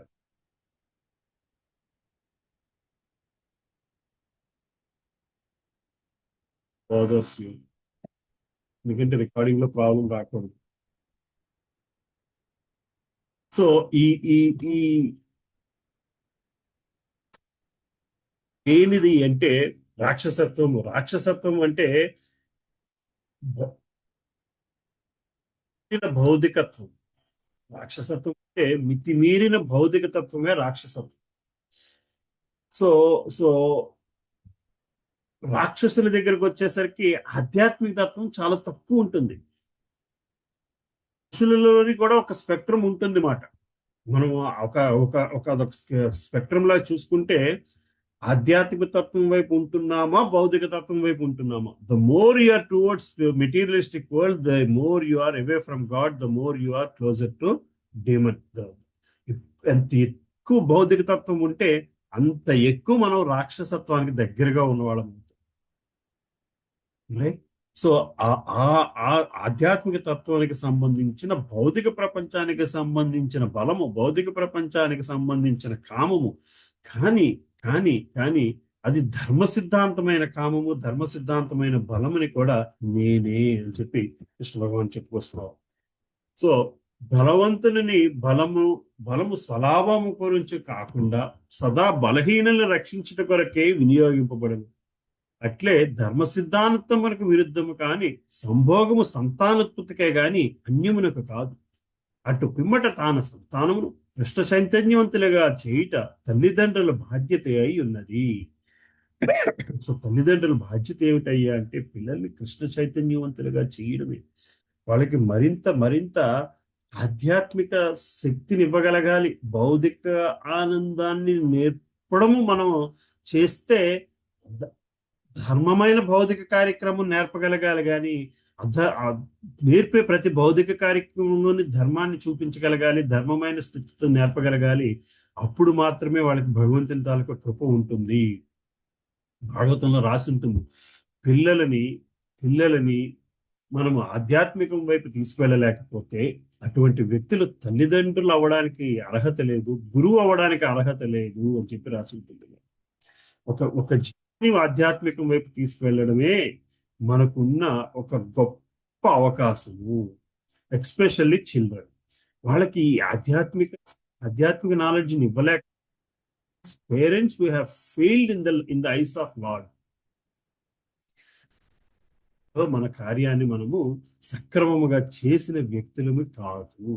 కానీ వాళ్ళ రేపు భౌతిక ప్రపంచము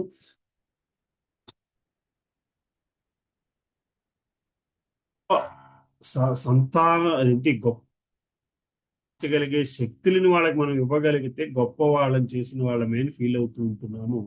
కానీ మనకి వేదము శాస్త్రము ఏం చెప్తుందయ్యా అంటే పిల్లలకి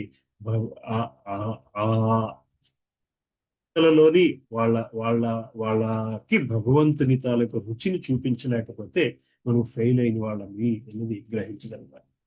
రైట్? సో ఈ శ్లోకాలతోని భగవంతుని సరే, ఈ శ్లోకాల్లోని మనకి భగవంతుని తాలూకా ఆ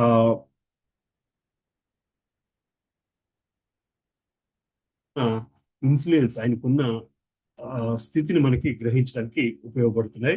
కొంచెం ముందుకు వెళితే ఈ త్రిగుణ తత్వం, ఇక్కడి నుంచి త్రిగుణ తత్వంలోని ఆయన ఉనికిని ఎట్లా ఉందో మనము గ్రహించగలగడానికి ఉపయోగపడుతుంది ఈ శ్లోకాలు 12 నుంచి. సో భగవద్గీతలోని సగానికి ఎక్కువ శ్లోకాలు త్రిగుణ తత్వం గురించే. The most top element in Bhagavad Gita is త్రిగుణం, త్రైగుణ్య, సత్వ రజో తమో గుణ తత్వం గురించి ఎక్కువ మాట్లాడుతుంది. 14వ చాప్టర్, 17వ చాప్టర్ ఇవన్నీ కూడా త్రిగుణ తత్వం గురించి డెడికేట్ అయిపోయిన చాప్టర్. బట్ 2వ అధ్యాయం నుంచి కూడా ప్రతి చాప్టర్ లో కూడా మనం ఈ త్రిగుణ తత్వాన్ని గురించి భగవంతుడు అలా మాట్లాడుతూనే ఉంటారు. సో తత్వంలోని ఆయన తాలూకు ఉనికిని ఎట్లా చూడాలో చెప్పుకొస్తున్నారు. 12వ శ్లోకం ఎవరు చదువుతారు?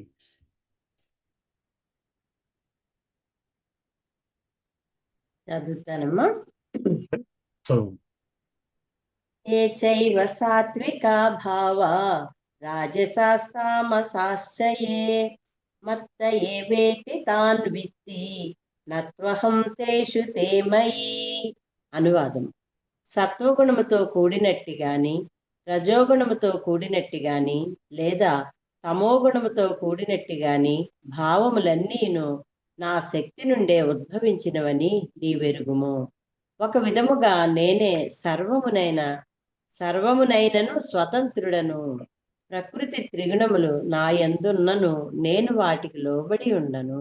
హరే కృష్ణ. తెలుసు సత్వగుణం అంటే ఏంటి, రజోగుణం అంటే ఏంటి, తమో గుణం అంటే ఏంటి, రైట్? సత్వగుణంతో కూడినట్టి, రజోగుణంతో కూడినట్టి లేదా తమో గుణంతో కూడినట్టి భావములన్నీ కూడా ఆసక్తి నుంచే ఉద్భవించినవని నీవు ఎరుగుము. సో విధముగా నేనే సర్వమునైనను స్వతంత్రుడు.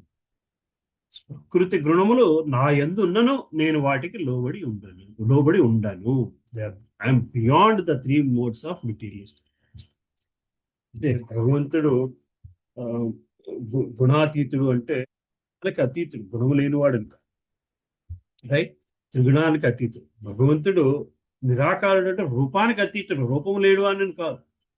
అట్లాగనే సత్వగుణంతో కూడినట్టు కానీ, రజోగుణంతో కూడినట్టు కానీ, తమో గుణంతో ఈ మూడు కూడా అంటే ఈ మూడు కూడా ఎక్కడి నుంచి వచ్చాయి? భౌతిక ప్రపంచానికి సంబంధించిన విషయాలు. ప్రకృతి అంటే మూడు గుణాలను నేనే, అవన్నీ నా శక్తి నుంచే ఉద్భవించినవి. ప్రకృతి శక్తి మనిషి ఒక్కొక్కసారి ఒకలాగా బిహేవ్ చేస్తున్నాడయ్యా అంటే అదంతా కూడా ఆ ప్రకృతి శక్తి కూడా నా నుంచి వచ్చినదే. ఏ సర్వము అయినా సరే నేను చాలా స్వాతంత్రుడిని. ప్రకృతి త్రిగుణములు నా యందు ఉన్నాను సరే, నేను వాటికి లోబడి ఉండను. నేను వాటికి కూడా మనకి సంబంధించిన భౌతిక ప్రపంచానికి సంబంధించిన త్రిగుణ తత్వాన్ని మనం అర్థం చేసుకోవడానికి. కానీ ఈ త్రిగుణ తత్వాన్ని తెలుస్తున్నప్పుడు కూడా ఇందులో ఉన్న భగవంతుని తాలూకా స్వభావాన్ని మనం గ్రహించగలగాలి.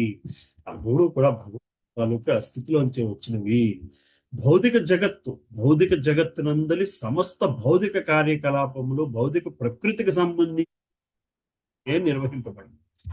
ఈ త్రిగుణతత్వం గురించి మళ్ళీ మనం చాలా డీటెయిల్డ్ గా డిస్కస్ చేస్తాము. ఈ త్రిగుణతత్వం అనేది మనము ఒక ఒపీనియన్ ఫామ్ చేసుకునే ముందు, ఒక వ్యక్తి మీద ఒక ఒపీనియన్ ఫామ్ చేసుకుని మనం ఏదో క్వశ్చన్ అడుగుతాం, ఏదో సమాధానం చెప్తాడు.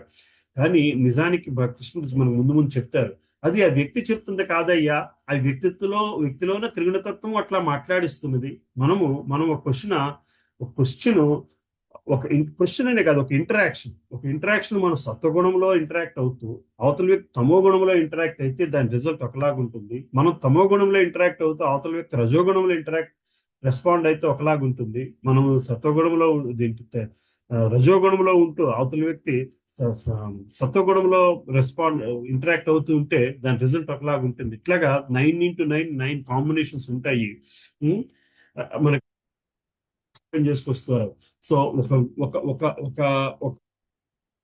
సమస్యకి లేదా ఒక ఇంటరాక్షన్ కి రెస్పాన్స్ ఈ త్రిగుణతత్వం ప్రకృతి ఎట్లా ప్రేరేపిస్తుందో మనం గ్రహించగలగాలి. ఇవన్నీ కూడా శ్రీకృష్ణుడైన దేవాది దేవుడైన శ్రీకృష్ణుడే వెలువడి ఉన్నను అతడు ఎన్నడూ వాటితో ప్రభావిత కాజాలు. ఉదాహరణకు రాజ్యాంగ శాసనములచే ఎవరైనా శిక్షింపబడవచ్చునేమో కానీ ఆ రాజ్యాంగమును తయారు చేసిన రాజు ఆ రాజ్యాంగ నియమములకు మాత్రమే లోబడి ఉండడు. భౌతిక ప్రకృతికి సంబంధించిన సత్వ రజో స్తమో గుణములన్నీ దేవాది దేవుడైన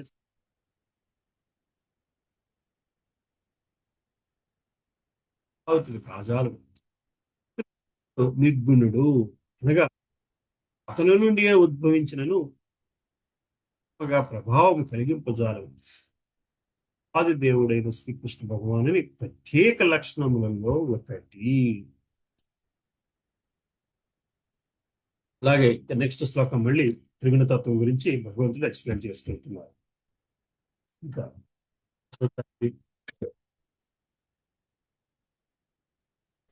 నేను చదువుతాను ప్రభుజీ.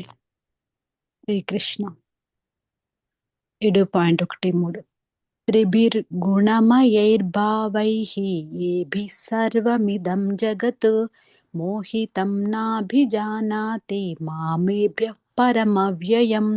అనువాదం: సమస్త విశ్వము సత్వ రజస్తమస్సులను గుణములచే మోహింపజేయబడినదై ఈ గుణములకు అతీతుడను మరియు అవ్యుడును అగు నన్ను ఎరుగజాలకున్నది. Hare Krishna. Qualification of nature. భద్ర మాయాదేవి అని పిలుస్తుంటాం మనం. మాయాదేవి భద్ర అంటే భగవంతుని తాలూకా సిస్టర్తో సమానము అని చెప్పుకొస్తాం బేసికల్ గా. ఎందుకంటే భద్ర అన్నది మెటీరియలిస్టిక్ ప్రపంచంలోని సుభద్ర తాలూకా రిప్రజెంటేషన్. ఓకే, మాయాదేవి తాలూకు ఆధ్యాత్మిక ప్రపంచంలో సుభద్ర, భౌతిక ప్రపంచంలో భద్ర. మంచి భద్ర సుభద్ర. ఆ సుభద్ర భౌతిక ఆధ్యాత్మిక ప్రపంచంలో భగవంతునితో ఉంటుంది. అందుకే మనకు జగన్నాథుని తాలూకా పూరి జగన్నాథుని తాలూకా విగ్రహాలకి అంత పాపులర్. ఇంకెక్కడో కూడా మీరు ని ప్రేయర్ చేయడం చూడము, పూరిలోనే చూస్తాము. బలదేవుడు, సుభద్రాదేవి, శ్రీకృష్ణ పరమాత్మ. ఎందుకంటే పూరి జగన్నాథుడు, సుభద్రాదేవి తాలూకా మనము ఆవిడ కరుణ ఈ మాయా ప్రపంచం నుంచి బయటపడగలుగుతాము. మాయా ప్రపంచం నుంచి బయటపడడం అంటే త్రిగుణ తత్వం నుంచి బయటపడడానికి ఉపయోగపడుతుంది. ఈ భౌతిక ప్రపంచ తత్వం అన్నది ఆధ్యాత్మిక తత్వానికి ఆపోజిట్ గా ఉన్నది అనేది మనం బయట గ్రహించగలగాలి శ్లోకాల నుంచి. ఈ ఆయన మనము పూజిస్తామా లేదా భగవంతుని పూజిస్తామా అన్నది మన చేతిలో ఉంది. ఏ నిమిషం అయితే మనం భగవంతుని వైపు తిరుగుతామో మన వైపు ఇంకా కనబడదు. ఇట్స్ లైక్ దిస్ మాట. వెలుతురు వైపు చూస్తున్నంతసేపు మనం వెలుతురు నుంచి తిరిగి చూస్తే మాత్రమే మనం వెంటే ఉంటుంది. మాయాశక్తి కూడా మనం వెంటే ఎప్పుడు ఉంటుంది. ఎప్పుడు వెలుతురు వైపు చూడడం మానేస్తామా అని వెయిట్ చేస్తూ ఉంటుంది.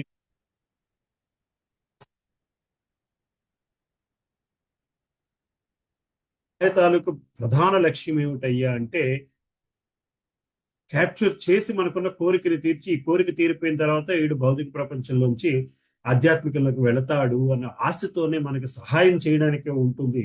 కానీ ఏ నిమిషం అయితే మనము భగవంతుని వైపు చూడడం మొదలు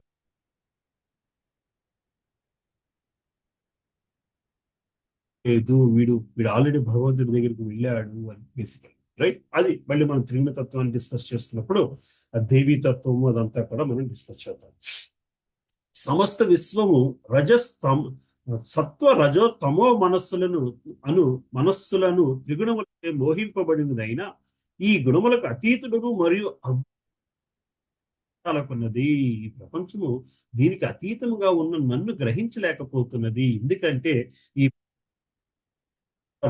సత్వగుణంలోనో తమో గుణంలోనో రజోగుణంలోనో ఉన్నాడు.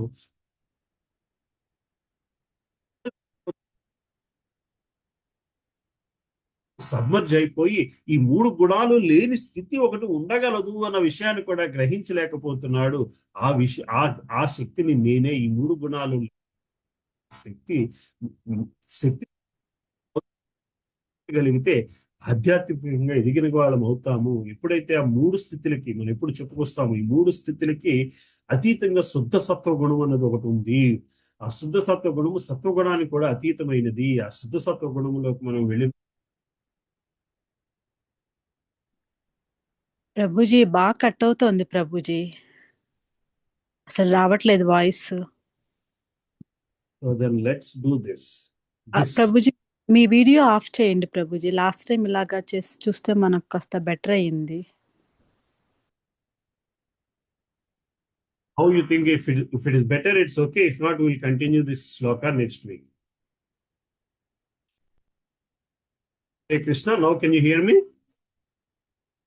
Now we can hear you Prabhuji. So let's read through this. సమస్త జగత్తు భౌతిక ప్రకృతికి సంబంధించిన త్రిగుణములచే మోహింప చేయబడి ఉన్నది.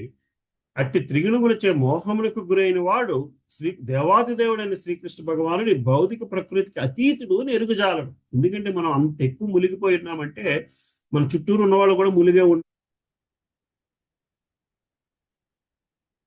ఉన్నాడు అన్న భావనలో ఉండిపోతున్నాం. ఎందుకంటే మనం దాంట్లో ఒక్క ప్రాణి కూడా ఒక ప్రత్యేక దేహమును, ఒక ప్రత్యేక మనస్తత్వమును, దానికి అనుగుణమైన జీవ శాస్త్రోచితములైన కర్మలను కలిగి ఉంది. అమ్మా, is it okay now or is it still troubling? Yeah, మధ్యలో ఒకసారి పోయింది ప్రభుజీ. చూద్దాం ప్రభుజీ ఈ శ్లోకం అయ్యే వరకు. 10 minutes ఉంది కాబట్టి, so let us spend this time for any question and answers and we'll continue this shloka next week. Okay Prabhuji. So anybody, any questions? Because I don't want you to class.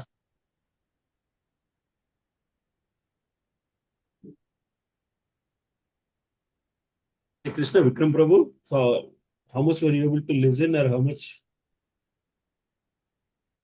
it was to follow? Were you able to follow it? It's difficult to follow.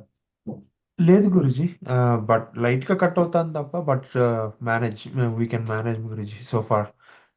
Last లో సుజాత మాత చెప్పినప్పుడు బాగా. సరే, 13th shloka నుంచి next week చదువుకుందాం, next week discuss చేద్దాము. ఎందుకంటే that is important త్రిగుణ తత్వానికి భగవంతుడికి ఉన్న సంబంధము. So let's continue, let's discuss it next week. So any questions? Question అండి, ఒక క్వశ్చన్ అండి. ఇప్పుడు మనకి ఇప్పుడు ఈ 3 గుణాలు ఉన్నాయి కదండి, ఈ ఇప్పుడు తమస్సు, తర్వాత రజస్సు, తర్వాత ఈ సత్వ, ఈ 3. సో దాని 9 కాంబినేషన్స్ చెప్పారు కదా. ఇప్పుడు ఒకళ్ళు తమ గుణంలో అడుగుతున్నప్పుడు దాని రెస్పాన్స్ సత్వగుణంలో నుంచి రెస్పాన్స్ వచ్చినప్పుడు ఈ యొక్క ఈ మెటీరియలిస్టిక్ వరల్డ్ లో వాళ్ళని, ఈ సత్వగుణంలో నుంచి రెస్పాన్స్ చేసిన వాళ్ళని కొన్నిసార్లు they will look down on them. So కొంచెం వాళ్ళని ఒకసారి ఆట పట్టించడం కానీ, టీజ్ చేయటం కానీ, అట్లాంటివి అలా జరిగినప్పుడు హౌ టు హ్యాండిల్ దాట్? ప్రభు సత్వగుణము అంటే 3 గుణాలు supposed to be higher. So there's lot mode of goodness, right? Rajogunam is mode of passion, action, basically. Tamogunam is mode of ignorance, basically. So when somebody ignorant ga adugutunnappudu sattvagunamto మనం respond అయితే దాని result వేరేగా ఉంటుంది. That's what my point is, right? Question తమోగుణంలో మనం response ఇచ్చాము అనుకోండి. So like example, today is Friday, let's go and spend the evening with playing poker. So it's a great idea. Will be the first answer, right? If అవతల వ్యక్తి సత్వగుణంలో ఉన్నాడు అనుకోండి, how is it ఇవాళ రాత్రి ఇప్పుడు కూర్చుని ఆట ఆడుకుంటూ కూర్చుంటే తెల్లారి వీకెండ్ మళ్ళీ చేరిపోతుంది, నేను పొద్దున్న లెగడం లేట్ అయిపోతుంది, మా శనివారం పొద్దున్న గుడికి వెళ్దామని కూడా అనుకున్నాను కదా. ఇది సత్వగుణ లక్షణంలో ఉండే వ్యక్తి ఆ నిమిషం రెస్పాండ్ అయ్యాడు అనుకోండి, his response will be like that, right? Immediately మరోసారి చేద్దాం. So that is what my point is. The output will be like 9 combinations లో అవుట్పుట్ వస్తుంది. అంటే నా పాయింట్ ఏంటంటే కాంబినేషన్ ఆఫ్ అవుట్పుట్ కేవలము వ్యక్తి తాలూకు ఆలోచన.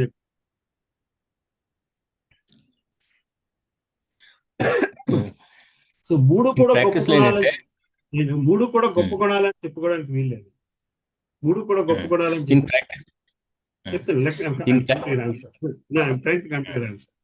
సో మనం ఏం చెప్తామంటే శుద్ధ సత్వగుణంలో ఉండాలి. సో శుద్ధ సత్వగుణానికి తేడా ఏంటంటే శుద్ధ సత్వగుణంలో భగవంత్ సెంట్రిక్ గా అవుతుంది.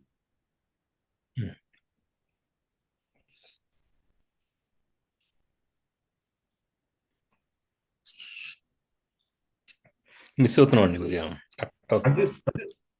అది శుద్ధ సత్వ లక్షణం.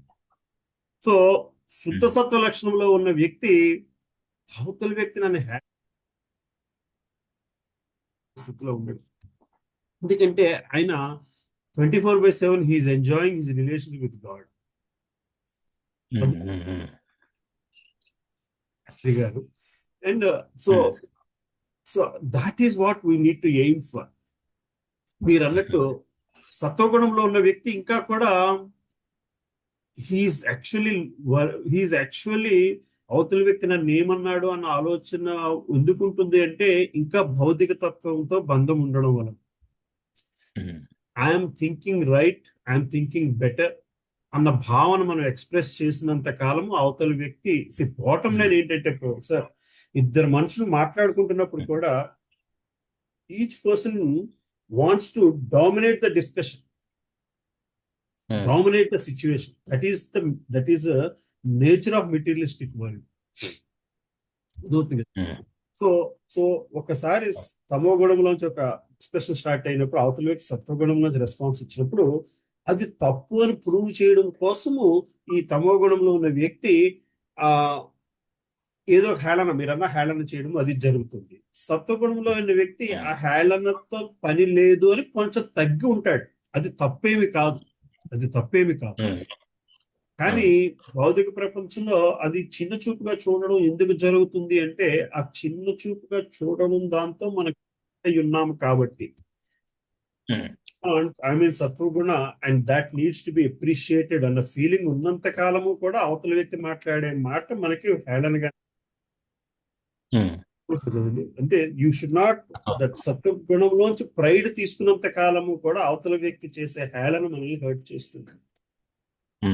ఇప్పుడు ఈ దీనిలో బాగా కొంచెం సెటిల్ అయ్యి కొంచెం మెచ్యూరిటీ వస్తే ఆ శుద్ధ సత్వగుణంలోకి వెళ్తే ప్రాబ్లం లేదు. అందరినీ సరిగ్గా అర్థం చేసుకోవచ్చు, దాన్ని ప్రాసెస్ చేయొచ్చు. కానీ గ్రో అవుతున్న వాళ్ళకి ఆ శుద్ధ సత్వగుణం దాకా రాలేదు ఇంకా. సో అలాంటి వాళ్ళకి వాళ్ళు as they are actually aspiring to get to శుద్ధ సత్వగుణం దగ్గరికి, ఇంకా అక్కడ దాకా రాలేదు. వాళ్ళు they are on the good path. కానీ మిగిలిన వాళ్ళు వాళ్ళని వెనక లాగితే మళ్ళీ దే మైట్ స్లిప్ డౌన్ కదా. ఆ రిస్క్ కూడా ఉంది కదా. ఆ రిస్క్ ఎట్లా హ్యాండిల్ చేసుకోవాలి? ఆ రిస్క్ హ్యాండిల్ చేయడానికి కోసమే భగవంతుడి తాలూకా హెల్ప్ తీసుకోవాలి, విష్ణువుల తాలూకా హెల్ప్ తీసుకోవాలి. That is exactly where chanting comes into play and association comes into play. We talk about 4 things and pratisari A, B, C. నాలుగిట్లోని షెల్టర్ తీసుకోవాలి. ఏ అంటే అసోసియేషన్, బి అంటే బుక్స్, సి అంటే చాంటింగ్, డి అంటే dieting. Association with Vaishnavas, reading shastra. D అంటే reading shastra like Bhagavad Gita, Bhagavatam, శుద్ధ శాస్త్రం చదివినప్పుడు. సి అంటే చాంటింగ్, భగవంతుని నామస్మరణ చేయడం. డి అంటే ప్రసాదాన్ని మాత్రమే తినడం, అంటే భగవంతునికి పెట్టింది మాత్రమే తినడం. ఎందుకంటే food influences how you think,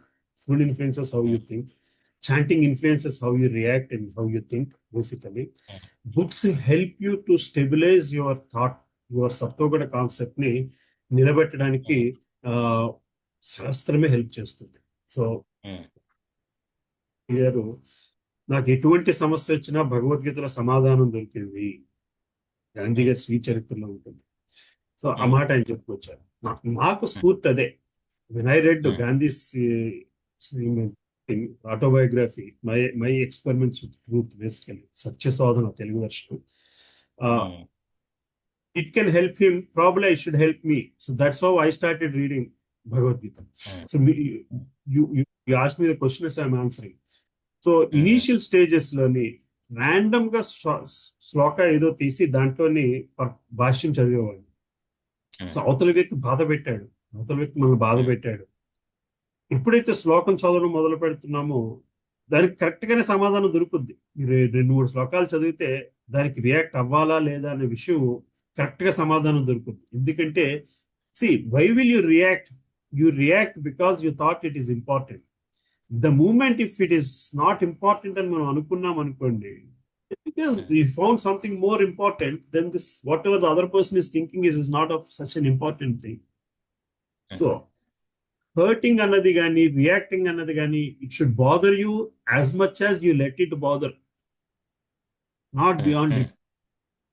It should not bother you beyond how much you let it bother.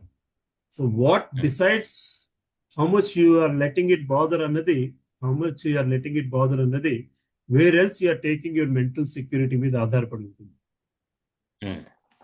Take your mental security in Shastra, because Shastra is spiritual. Materialistic botheration చాలా తగ్గిపోతుంది.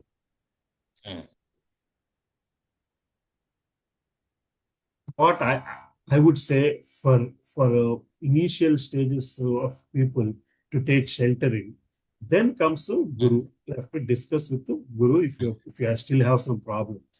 For every problem, tell you, yes, this situation is not new. The so-and-so person faced the same situation. Just read through these shlokas, you'll understand it. శ్రీరామచంద్రుడికి వచ్చిన కష్టం కంటే కష్టం కాదు, ధర్మరాజుకి వచ్చిన కష్టం కంటే గొప్ప కష్టం మనకు ఉంటుంది. అది గ్రహించగలిగినప్పుడు వాళ్ళు ఆ స్థితిలోని ఎట్లా దేంట్లోంచి వాళ్ళకి స్ట్రెంగ్త్ వచ్చినది అనేది మనం గ్రహించగలిగినప్పుడు ఆ స్ట్రెంగ్త్ మనం మన చుట్టూరు వెతుక్కోగలిగి. That's my take on it. Unless somebody has different opinion. Thank you.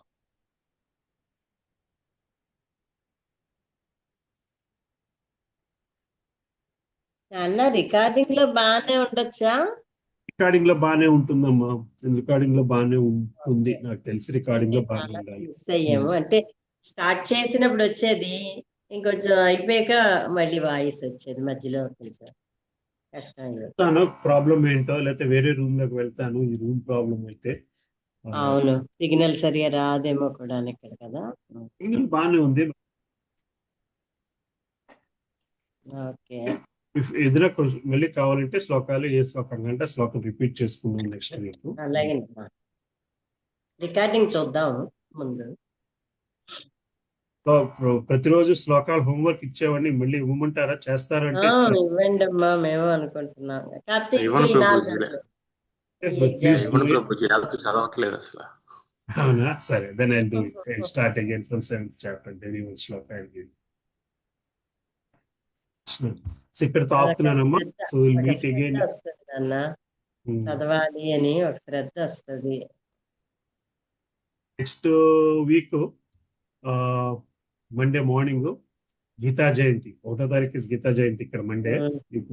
Sunday evening ఉంటారు. So we'll have our class on Gita Jayanti, right?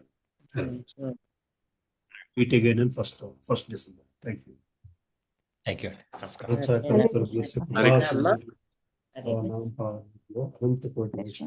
నమో నమః. శిల ప్రభుపాద కి జయ. ఆపుతున్నానమ్మా క్లాసు.